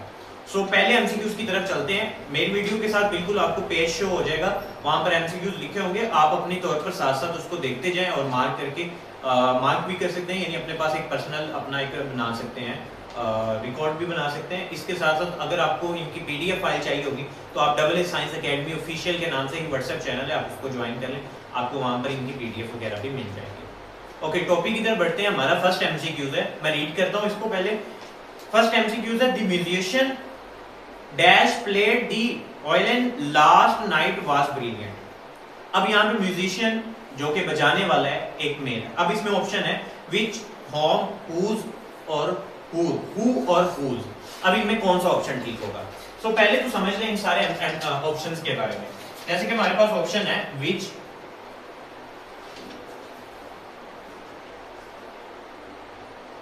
whose home और इसके अलावा whose, इन सारे ऑप्शंस के बारे में समझ लीजिएगा एक दफा। जो आपका विच है वो हमेशा नॉन लिविंग चीजों के लिए इस्तेमाल होता है, और जो आपका हु है वो आपका लिविंग के लिए इस्तेमाल होता है, और जो होम है वो भी लिविंग के लिए इस्तेमाल होता है। लेकिन दोनों में फर्क क्या आता है, जो हमारे पास हु है वो लिविंग के लिए यूज होता है एज अ सब्जेक्टिव के तौर पर, कि आपका सब्जेक्ट के तौर पे आ रहा हो, और जो आपका होम है that will be used as a object. अगर आपका वहां पर प्रोनाउन ऑब्जेक्टिव केस के तौर पे आ रहा है, ऑब्जेक्ट की जगह रिप्लेस हो रहा है, तो फिर आप होम यूज करोगे। अगर वो सब्जेक्ट की जगह आ रहा है तो आपने हु यूज करना है। और जो आपका हुज होता है that will be used for a possessive case. इसमें एक एमसीक्यूज आएगा, एक दो एमसीक्यूज आएंगे जो कि इस पोजेसिव केस को भी टच करेंगे।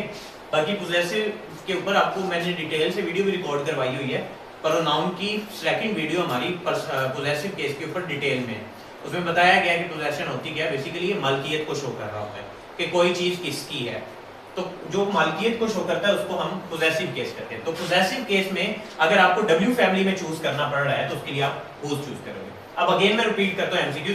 The musician dash played the violin last night was brilliant. अब देखिए डैश प्लेड, अब प्लेड यहां पर क्या है, वर्ब। तो वर्ब से पहले क्या आता है, सब्जेक्ट, एग्जैक्टली सब्जेक्ट आता है। तो यहां पे कौन सा केस लगेगा, इसमें सब्जेक्टिव केस। तो सब्जेक्ट क्या है हमारे पास, हु है, तो इसका आंसर होगा who. The musician who played the violin last night was brilliant. Next हमारे पास आता है the book dash you lent me was fascinating. अब ये जरा देखिएगा, इसमें है कि जो बुक तुमने भेजी वो बड़ी फैसिनेटिंग थी। So the book dash you lent me was fascinating. अब हु आएगा, होम आएगा, हुज आएगा या डैट आएगा। अच्छा इसमें देखिएगा एक हुज है, एक होम है, और उसके अलावा हमारे पास जो है वो हुज है, हु, होम और हुज, और लास्ट ऑप्शन उन्होंने डैट दिया हुआ है। अब देखिएगा जो हमारे पास हु है वो भी लिविंग के लिए, होम है ये भी लिविंग के लिए, दोनों तो कैंसिल हो गए क्योंकि यहाँ पे बात किसकी हो रही है, बुक की, और बुक क्या है हमारे पास, नॉन लिविंग। तो नॉन लिविंग के साथ हम ये वाला मिला सकते हैं। हुज तो यूज ही पोजेसिव केस के लिए होता है, यहाँ पे पोजेशन तो नहीं बताई जा रही, ठीक है। सो इसीलिए हम लाएंगे डैट। अब आप कहेंगे सर डैट क्यों यूज कर रहे हैं, बेटा डैट और विच दोनों ही जो हमारे पास वर्ड हैं ये नॉन लिविंग चीजों के लिए इस्तेमाल होते हैं। लेकिन फर्क कहां पर आता है, उसका आगे हमारे पास एक एमसीक्यूज भी आएगा। जो डैट होता है ये हमारे पास कॉमनली एक एसेंशियल क्लॉज के लिए इस्तेमाल हो रहा होता है, और जो हमारे पास विच है ये हमारे पास नॉन एसेंशियल क्लॉज के लिए इस्तेमाल हो रहा है। क्लॉज के ऊपर मैंने एक डिटेल वीडियो रिकॉर्ड करवाई हुई है जिसमें फ्रेजेस, क्लॉज और जेनेट के बारे में डिस्कस किया गया, आप उनको भी देख सकते हैं। सो यहाँ पर हमारे पास विच नॉन एसेंशियल क्लॉज के लिए इस्तेमाल होगा और ये एसेंशियल क्लॉज के लिए। सो अभी तो यहाँ पर जो इस एमसीक्यूज के अंदर हमारे पास विच वाला कॉन्सेप्ट नहीं है, तो अभी आप इसमें परेशानी में ना जाओ, हमारा यूज यहाँ पर डैट होगा। नेक्स्ट हमारे पास थर्ड एमसीक्यूज आता है, that is this is the girl dog who the competition. अब this is the girl dash dog won the competition. ये वो लड़की है जिसके कुत्ते ने कंपटीशन, डॉग ने कंपटीशन जीता। यानी कि डॉग किसका है, लड़की का। यहाँ पे क्या शो कर रही है, मालकियत। तो मालकियत के लिए आप क्या यूज करते हो, हुज। तो यानी कि इस ऑप्शन में हु, होम, हुज और विच में आप क्या यूज करोगे, हुज चूज करोगे क्योंकि मालकियत शो हो रही है। नेक्स्ट हमारे पास आता है to dash should I address the formal letter. अब यहाँ पर स्टार्टिंग में यूज हो रहा है टू। एक बात आप नोट करो, इससे पहले हमने जो प्रैक्टिस की थी पर्सनल प्रोनाउन के अंदर भी, उसमें भी मैंने ये क्लियर किया था कि जो आपके प्रेपोजिशन है जिसमें टू आ गया और भी इस तरह के आपके जितने भी प्रेपोजिशंस हैं, इनके बाद आपका हमेशा यूज होगा ऑब्जेक्टिव केस। इनके बाद क्या यूज होगा, सो टू हमारे पास होता है प्रेपोजिशन। सो प्रेपोजिशन के बाद आप हमेशा क्या यूज करते हो, ऑब्जेक्टिव केस। टू है प्रेपोजिशन और प्रेपोजिशन के पास क्या यूज करोगे, ऑब्जेक्टिव केस। तो इनमें ऑब्जेक्टिव केस कौन सा है हमारे पास, होम, ठीक है। तो इसका आंसर क्या होगा हमारे पास, होम। नेक्स्ट है हमारे पास the car was painted red belongs to my uncle. अब इसमें देखें कार के बारे में बात की जा रही है और कार क्या है हमारे पास, नॉन लिविंग, ठीक है। तो हु और होम का तो कॉन्सेप्ट निकल गया, यानी ये दोनों गलत हो गए क्योंकि हम इसके लिए इस्तेमाल करते हैं ये लिविंग के लिए, ये दोनों तो कैंसिल हो गए। बाकी रह गया विच और डैट। यहां पर जरा समझिएगा, ये आपको मैंने लास्ट टाइम भी बताया था यहां पर। अब विच यूज करोगे कि डैट यूज करोगे, दोनों ही नॉन लिविंग के लिए यूज होते हैं। कार है, दोनों ही नॉन लिविंग है, डैट भी यूज हो सकता है, विच भी हो सकता है, लेकिन यहां पर हम जो है वो विच यूज करेंगे। क्यों? अब कैसे पता चलेगा? आपके ज़हनों में यही आंसर आएगा कि सर विच क्यों यूज किया, ऊपर आपने नॉन लिविंग के लिए डैट इस्तेमाल किया, यहाँ पे आपने विच इस्तेमाल कर दिया। एक बात याद रखना, जब भी अब यहाँ पर आपको जब आपको स्क्रीन पे शो हो रहा होगा साथ, इसको देखेंगे तो आपको पता चलेगा दी कार, अब इसके आगे कॉमा है, डैश और आगे जो वर्ड्स लिखे हुए हैं हमारे पास, दी कार, यहां पर next the car was painted red, was painted red.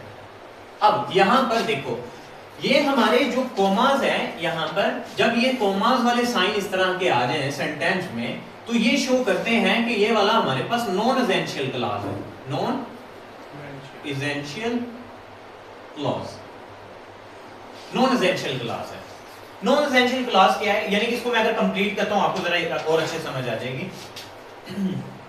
The car was painted red belong to my uncle, belong to my uncle. अब ये नॉन एसेंशियल क्लॉज क्या होता है कि ये कॉमा के दरमियान वाला जो क्लॉज होता है, अगर आप इनको ना भी लिखो ना तब भी सेंटेंस आपका बन जाता है, सेंस दे देता है, उसको हम कहते हैं नॉन एसेंशियल क्लॉज। जैसे कि मैं इसको अगर निकाल दूं, मैं कहूं the car belongs to my uncle, ठीक है, बिल्कुल सेंस बन जाती है। लेकिन अब इसके आना नॉन एसेंशियल क्लॉज है, तो नॉन एसेंशियल क्लॉज हमेशा अपने साथ विच लेके आता है, और अगर वो एसेंशियल क्लॉज होता है यानी उसके रिमूव करने से आपके सेंटेंस की सेंस खराब हो जाती है, नहीं बन पाता, तो फिर आपका क्या आना था, डैट आना, और वो क्या होता है, एसेंशियल क्लॉज। उसके अलावा आसान लफ्जों में और आपको समझा देता हूं ट्रिक के तौर पर, कि अगर आपको सेंटेंस के अंदर ये कॉमास नजर आ रहे हैं तो इसका मतलब ये है कि ये नॉन एसेंशियल को रिप्रेजेंट करेंगे, तो नॉन एसेंशियल अपने साथ क्या लेके आएगा, विच लेके आएगा। पॉइंट क्लियर हो गया स्टूडेंट्स? ओके, नेक्स्ट हमारे पास आता है number 6, everyone in the class dash completed the assignment. अब यहां पर कुछ वर्ड हैं, उनको जरा देख लीजिएगा। Everyone, someone, neither, nor, nobody, anybody। ये हमेशा इनको कहते हैं, ये हमारे पास हमने इसकी प्रोनाउन की टाइप जो थर्ड वीडियो रिकॉर्ड हुई थी प्रोनाउन के ऊपर, लेक्चर नंबर 3 जो रिकॉर्ड हुआ है, इनको कहते हैं indefinite pronoun. Indefinite pronoun always act as a singular, ये हमेशा किसके तौर पे एक्ट करेंगे, सिंगुलर। सो बाकी टेंसेस में आपको ये क्लियर हो जाएगा, आप टेंसेस की सीरीज जब आप करोगे तो आपको पता चल जाएगा कि हम सिंगुलर चीजों के साथ क्या लगाते हैं। तो टेंसेस में मोस्टली जो सिंगुलर चीजों के साथ यूज हो रहा होता है इज, वाज और हैज, ये सिंगुलर चीजों के साथ इस्तेमाल हो रहा होता है हमारे पास। ओके, सो यहां पर देखें हम नेक्स्ट दोबारा उसको रीड करता हूं मैं। Everyone in the class dash completed the assignment. अब देखो यहां पर वर्ड क्या आ गया है, एवरीवन। सो एवरीवन जो है वो क्या एक्ट ऐसा करेगा, सिंगुलर। सो यहां पर देखें कि आपको इज, हैज या वाज नजर आ रहा है, तो इनमें से कोई एक चूज कर लो। हमारे पास हैज का ऑप्शन है, तो हैज आप चूज कर लो, क्योंकि वो सिंगुलर कैटेगरी को शो करते हैं। हैव प्लूरल को शो करता है, आर भी प्लूरल को शो करता है, और वर्ब भी प्लूरल को शो करता है, इसलिए हम वो यूज नहीं कर रहे। फिर नेक्स्ट भी सेम एज आ रहा है, नाइदर। अब neither of the two plans are realistic. अब देखो यहाँ पे बड़ा कंफ्यूजन होता है स्टूडेंट को, कहता है सर टू प्लान्स तो आ गए, तो टू प्लान्स को नहीं देखना, आपने कीवर्ड को देखना है। कीवर्ड क्या आ गया, नाइदर। तो नाइदर क्या है, इंडेफिनिट प्रोनाउन है, और इसमें भी ये भी एक्ट क्या करेगा, सिंगुलर के तौर पे एक्ट करेगा। तो सिंगुलर में हमेशा याद रखिएगा ये प्रेजेंट इंडेफिनिट में चला जाता है। सिंगुलर चीजों के साथ हम एस का इजाफा करते हैं, और प्लूरल चीजों के साथ हम एस का इजाफा नहीं करते।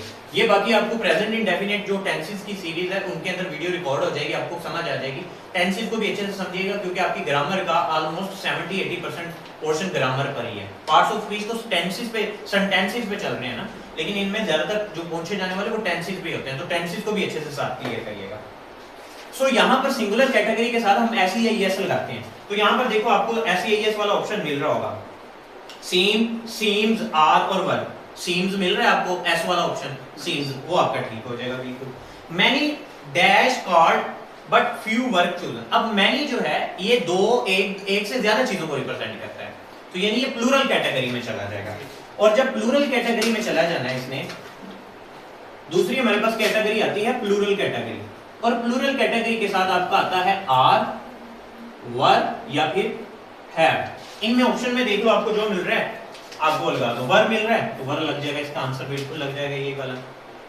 नेक्स्ट मेरे पास 9 वाला आता है, does anybody dash the answer to this question. कोई इसका आंसर दे सकता है। अब एनीबॉडी आ गया, एनीबॉडी आ गया। एनीबॉडी क्या है? सिंगुलर है। सिंगुलर जो है हमारे पास लेके आता है क्या? एस या ईएस। तो देखो आंसर में एस या ईएस किसी के साथ लगा हुआ है, नोस के साथ लगा हुआ है, तो लगा दो, बिल्कुल आंसर आपका यही ठीक है। नेक्स्ट हमारे पास आता है समथिंग। अब एक और बात याद रखिएगा, समथिंग इस तरह की जो आते हैं जिनमें आखिर में थिंग आता है, ये भी हमेशा एक्ट एज अ सिंगुलर करेंगे। ये भी एक्ट क्या करेंगे? सिंगुलर, जिनके साथ थिंग आता है। और उसको भी आप इज, वाज, हैज के साथ, अगर एस या ईएस का पोर्शन आ रहा है आंसर में तो एस या ईएस या इज, वाज, वर के साथ, इज, वाज और हैज के साथ रिप्रेजेंट करो। तो देखो यहाँ पे something, are, were, is, has been, तो क्या आएगा? इज आएगा एग्जैक्टली, क्योंकि सिंगुलर के तौर पे। नेक्स्ट है the manager dash handles the customer complaint. अब मैनेजर खुद जो है वो कस्टमर की कंप्लेंट को हैंडल कर रहा है। तो जब भी मैंने ये आपको लेक्चर नंबर 3 के अंदर प्रोनाउन की जो सीरीज थी उसमें आपको बताया था, जब भी खुद की रिप्रेजेंटेशन आती है तो आप रिफ्लेक्सिव प्रोनाउन पे चले जाते हो। तो रिफ्लेक्सिव प्रोनाउन में इसका आंसर क्या आएगा? हिमसेल्फ आएगा। इटसेल्फ क्यों नहीं आ सकता? इटसेल्फ जो है वो बेजान चीजों के लिए इस्तेमाल किया जाता है, और उसके अलावा themselves नहीं आ सकता क्योंकि मैनेजर एक है। जब ज्यादा चीजें होती हैं, ज्यादा लोग होते हैं, तब हम themselves का इस्तेमाल करते हैं। मैनेजर एक था इसलिए himself का है। लाइन सेल्फ तो हम बिल्कुल भी यहाँ पर यूज नहीं कर सकते। आगे नेक्स्ट हमारे पास है they taught dash how to play the guitar। अब कैसे गिटार? they taught, उसने सिखाया कि कैसे, उसने खुद सिखाया। they आया है तो they का रिफ्लेक्सिव प्रोनाउन क्या होगा? themselves, themselves। इसमें भी हमने रिफ्लेक्सिव प्रोनाउन की सीरीज कंप्लीट में बताया है कि किनके साथ कौन सा लगता है, they का themselves लगता है वगैरह, ये सारे यूज होते हैं। हमारे पास जो है इसमें आंसर होगा himself, क्योंकि मैनेजर एक था तो एक के साथ हम himself का यूज करेंगे। नेक्स्ट हमारे पास एमसीक्यू है, they taught dash how to play the guitar। तो ये themselves आ गया इसमें, क्योंकि they है, they प्लूरल चीजों के लिए इस्तेमाल होता है, तो प्लूरल के लिए हम themselves का इस्तेमाल करेंगे। नेक्स्ट 13 वाला एमसीक्यू है हमारे पास वही यहाँ पर कि she accidentally cut while chopping vegetable, यानी कि जब वो उसको काट रही थी नाइफ के साथ, अपनी सब्जियों को कट कर रही थी, तो उस वक्त उसके खुद के हाथ पे लग गया। तो she का रिफ्लेक्सिव प्रोनाउन क्या होगा? herself। तो यहाँ पे आपका herself आ जाएगा। We built the entire website all by। अब we का रिफ्लेक्सिव प्रोनाउन क्या होगा? ourselves, तो ourselves लगा दो यहाँ पर। ये सारे रिफ्लेक्सिव प्रोनाउन से रिलेटेड है। The house dash is beautiful but it is noisy। ये जो घर है ये बड़ा शानदार है, खूबसूरत है, लेकिन ये नॉइसी है। अब घर के साथ आप क्या लगाओगे? itself। क्यों itself लगाया? बेजान है, exactly, very good. dash of the pathway you take। so dash of two pathways should we take। तो इसमें क्या आएगा? what आएगा, who आएगा, which आएगा, whom आएगा। ये जरा समझिएगा। what और which में एक और बात समझिएगा। what हमेशा जब आप दो चीजों की दरमियान चॉइस हो आपकी, तो आप which यूज करोगे, और जब आपके लिए चॉइस में कोई लिमिट ना हो, कोई लिमिट ना हो चॉइस में, तो उसके लिए आप क्या यूज करोगे? what। लेकिन अब यहाँ पर उन्होंने कहा दो रास्तों में से एक रास्ता चुनो, तो यानी कि लिमिट दे दी है, चॉइस दे दी है, तो चॉइस में आप क्या यूज करोगे? which इस्तेमाल। नेक्स्ट हमारे पास dash open the window it is freezing in here. अब जो विंडो है वो ओपन की, सो किसने विंडो ओपन की है कि फ्रीजिंग होगी? अब किसी लिविंग थिंग के बारे में बात की जा रही है, ठीक है? क्वेश्चन यहाँ पे है कि किसने विंडो ओपन की जो कितनी ज्यादा सर्दी अंदर आ गई, कॉमनली हम ये कहते हैं ना कि विंडो किसने ओपन की। सो यहाँ पर लिविंग ऑर्गेनिज्म के बारे में बात की जा रही है कि किसने विंडो ओपन की। तो लिविंग के लिए हम क्या यूज करते हैं, या तो हु या तो होम। अब यहाँ पर देखो वो एक्ट ऐसा क्या कर रहा है, सब्जेक्ट। तो सब्जेक्ट एक्ट करेगा तो हम क्या यूज करेंगे यहाँ पर, हु। तो इसका आंसर क्या आ जाएगा, हु आ जाएगा। नेक्स्ट 18 वाला हमारे पास एमसीक्यूज है। Dash did you see at the mall yesterday. अब क्या तुमने मॉल को देखा यस्टरडे, कल। अब इसमें एक पॉइंट है, जरा वो समझिएगा अच्छे से। जब अब यहां पर बात हो रही है एक ऑर्गेनिज्म की, क्या तुमने मॉल को देखा। मॉल यहां पर क्या है, ऑब्जेक्ट। मॉल क्या है, ऑब्जेक्ट। जब भी मॉल ऑब्जेक्ट, जब भी ऑब्जेक्ट के बारे में तस्कीरा किया जाएगा, ऑब्जेक्ट के बारे में बात की जाएगी, तो आपका केस भी ऑब्जेक्टिव आएगा। तो आपका केस भी ऑब्जेक्टिव आएगा अगर किसके बारे में बात की जा रही हो, ऑब्जेक्ट के बारे में। अगर सिर्फ जनरल सेंटेंस है जिसमें सब्जेक्ट वर्ब और ऑब्जेक्ट की क्राइटेरिया है, ऑब्जेक्ट के बारे में बात नहीं हो रही। अब वो पूछ रहा है कि क्या तुमने कल मॉल को देखा, तो यानी कि यहां पर मॉल क्या था, ऑब्जेक्ट, और उसी के बारे में बात की जा रही है। क्या तुमने ये काम किया या नहीं देखा उसको, तो इसलिए यहां पर हम ऑब्जेक्टिव केस यूज करेंगे, हु नहीं यूज करेंगे, क्या यूज करेंगे, होम। ये जरा एक पॉइंट है, पिन पॉइंट है, ये जरा अच्छे से देख लीजिएगा आप एमसीक्यूज में। अगर ये समझ ना आए तो एक दफा फिर रोकें वीडियो को और दोबारा इस लाइन को देखें, समझ के फिर आगे की तरफ बढ़े। Dash is the leather jacket of the chair. ये किसकी जैकेट है जो कि चेयर पे ऊपर लेदर जैकेट है जो चेयर पे पड़ी है। यानी लेदर जैकेट क्या शो कर रही है, मलकियत शो कर रही है कि ये किसकी लेदर जैकेट है, ये किसका पेन है, ये किसकी मार्कर है, ये किसका पेपर है। सो जब हम इस तरह की चीजें रिप्रेजेंट करते हैं, ये बेसिकली किसको शो कर रहा होता है, मलकियत को शो कर रहा होता है। तो मलकियत के लिए हम क्या लगाते हैं, हुज लगाते हैं, पोजेशन। तो यहाँ पे हमारे पास हुज का भी यूज आ गया। अब डैश, अभी आप लोगों ने अच्छे से मुझे बताना है, जो व्यू कर रहे हैं वो भी मुझे इसका आंसर बताइएगा, ऑलरेडी इसका बता दिया और मैं। Dash do you want birthday dinner. Do you want for your birthday dinner, क्या तुम अपने बर्थडे डिनर के लिए मतलब लेना चाहते हो। सो इस तरह का ये आए, क्या तुम अपना बर्थडे डिनर लेना चाहते हो। तो विच, वांट, हु या हुज, क्या आएगा इसमें, क्या आएगा, व्हाट आएगा। ओके, बिल्कुल व्हाट ही आएगा। क्यों, विच तो यहां पर हमारे पास विच और व्हाट, विच भी वैसे नॉन लिविंग, यहां पे बर्थडे एक नॉन लिविंग के तौर पे, सो विच भी आ सकता था, व्हाट भी आ सकता था, लेकिन विच क्यों नहीं आया, क्योंकि यहां पर लिमिटेशन नहीं है। जब आपको लिमिटेशन दे दी जाए, चॉइस दे दी जाए दो चीजों के दरमियान, फिर आप विच की तरफ जाते हैं। ठीक है, अगर मैं कहता कि तुमने डिनर लेना है, या फिर तुमने जो है वो आप कह लो कि कोई भी एक और ऑप्शन साथ रख देते। सो जब आपके पास दो चीजों के दरमियान चॉइस आ जाती तो फिर आपने विच पे जाना था। अब चॉइस नहीं है तो आप किस पे चले गए, व्हाट पे। नेक्स्ट हमारे पास आता है the shoes are tight but dash over there look good. वो जो शूज हैं वो दिखने में अच्छे हैं लेकिन वो टाइट है। अब इसमें देखो क्या आएगा, दिस डैट दोज और दीज, दिस डैट दोज और दीज। इसके बारे में मैंने वैसे डिटेल वीडियो रिकॉर्ड करवा दी है डेमोन्स्ट्रेटिव प्रोनाउन के ऊपर, जिसमें हमने सारी चीजों को डिस्कस किया था कि ये किन के लिए इस्तेमाल होते हैं। मैं एक दफा फिर यहाँ पर थोड़ा सा आपको लाइट सा बता देता हूँ कि जो हमारे पास दिस और डैट है, ये नजदीक चीजों के लिए, आई थिंक सो नजदीक ऐसे ही लिखते हैं। मेरी थोड़ी सी उर्दू की काफी ज्यादा लिखने में खराब है, आई थिंक सो ऐसे ही लिखते हैं। और डैट जो है वो दूर के लिए रिप्रेजेंट करते हैं, दोज जो है और दीज, दोज भी दूर के लिए और दीज भी, दीज नजदीक के लिए। लेकिन जो हमारे पास दिस और डैट है ये सिंगुलर चीजों के लिए रिप्रेजेंट कर रहा होता है और ये हमारे पास प्लूरल चीजों के लिए। अब वो यहां पर कह रहे हैं कि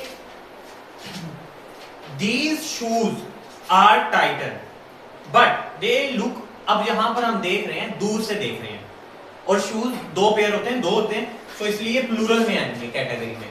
दूर है और प्लूरल कैटेगरी में आएगा तो हम क्या यहां पर यूज करेंगे, दोज यूज करेंगे।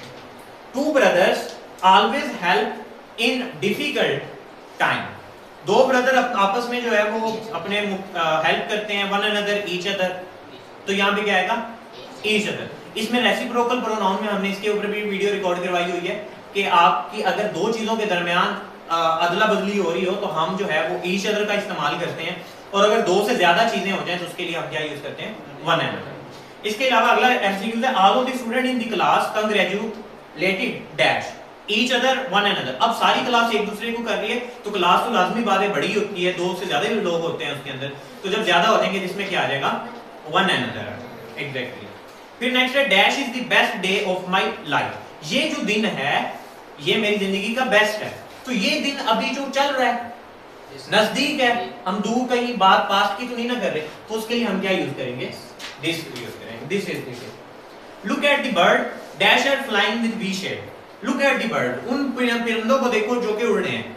अब ज्यादा परिंदे हैं तो यानी कि हम दीज या दोस्त की कंडीशन में जाएंगे। अब परिंदे उड़ रहे हैं तो जाहिर बात है दूर से उड़ रहे होंगे, आप इशारा कर रहे हो, तो इसके लिए आपका क्या आ जाएगा, दोस्त आ जाएगा।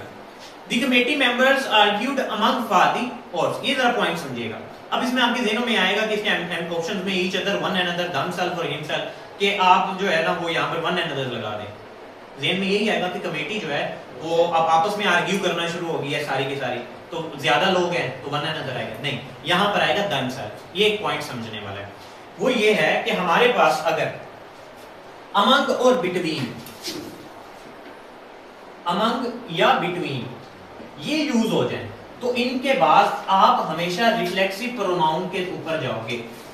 रिफ्लेक्सिव पर यानी कि इसमें बात की जा रही है जो कमेटी थी वो खुद ही आपस में लड़ना शुरू हो गई, तो जब भी हम खुद ही का रिप्रेजेंट करते हैं तो वो रिफ्लेक्सिव प्रोनाउन में चला जाता है। सो इसकी निशानी है कि अगर आपके पास अमंग और बिटवीन वर्ड आ रहा है अंदर तो इसका मतलब है ये किस में जाएगा, रिफ्लेक्सिव प्रोनाउन में जाएगा, रेसिप्रोकल में नहीं जाएगा। ये क्लियर कर लीजिएगा। तो इसलिए यहाँ पर देमसेल्व्स आएगा, क्योंकि कमेटी के लोग ज्यादा थे तो इसलिए देमसेल्फ आया, हिमसेल्फ नहीं आएगा। ओके, नेक्स्ट हमारे पास 27 है।